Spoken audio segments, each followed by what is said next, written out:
And given the response you got from the boys the last 2 weeks, is the next 2 weeks as much about getting effort as it is about looking at structure and all that for next year? Or? Yeah, it's about the way we play. There's no doubt about that. And as you said, our last 2 games have been almost a level setter for us, and we just need to make sure that we're prepared to go there in the next 2 games, particularly this Saturday. I feel like the energy's still there from the group, especially after such a good win last week.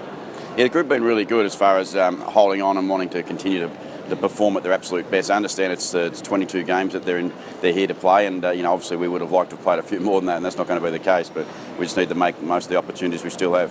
To what extent is it easier to look back at the season now that you're back playing good footy and winning, and sort of piece together the puzzle of sort of what went wrong? Yeah, it's not that easy, to be honest. I mean, because you'd like to ask the question, why weren't we playing as well as we have in the last couple of weeks? Now, you can spend all your time thinking about that. We just need to do that at the end of the season and make sure that we perform at our best tomorrow. So that review will come right at the end. You don't need to sit back and do that beforehand. You still treat it like a full season. No, that's the time to look at it. Once the season's finished, we'll go through everything and and look at all the things that we could have done better and perhaps things that we actually did okay, and look at some of the pluses as well, some of the young players who have played, and make some decisions after that. I heard you earlier in the season talk about players probably not playing their careers at this last bit, but John Butcher seems to have stepped up when he's been given an opportunity. Is he someone that could be on the list next year?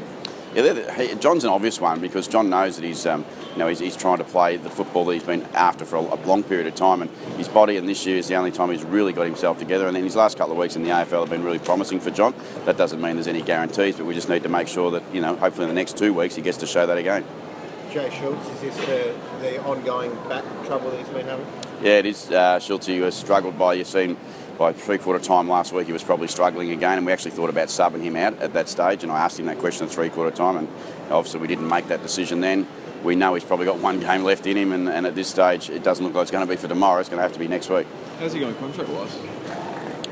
He's still sitting there wanting to get his contract under control, but all that stuff takes care of itself. Like the list management, the planning for the next season, it all takes care of itself once the season's finished.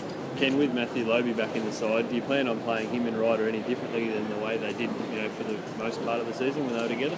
Yeah, it's slightly different this week because we haven't got Schultzy there, so that allows one of them to play a little bit more as a forward. Now we'll share that a little bit more, I thought, than we had earlier in the year because Paddy's form in the ruck in the last couple of weeks has been really strong, so we certainly don't want to take that away, but we also need to give Lobes the opportunity to perform in the ruck.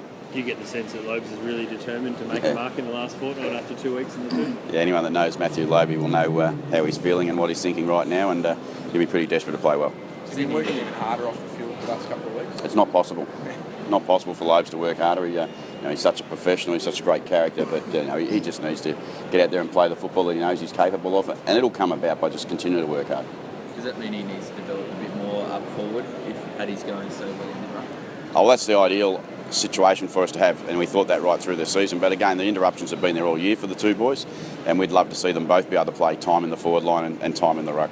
Will you try and get a sneaky chat in with Charlie Dixon or Harley Bennett? Please. I get in trouble for even mentioning their names, so it's not worth me. So, no, look, we're not going up there to do. We're going up there to play footy, and that's all I'm worried about.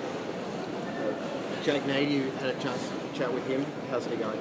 Yeah, Jake has just got some family stuff that he's working through, which is a bit sad, but that happens unfortunately, and Jake will be okay. Hopefully, he'll be around his family, and he'll be back next week.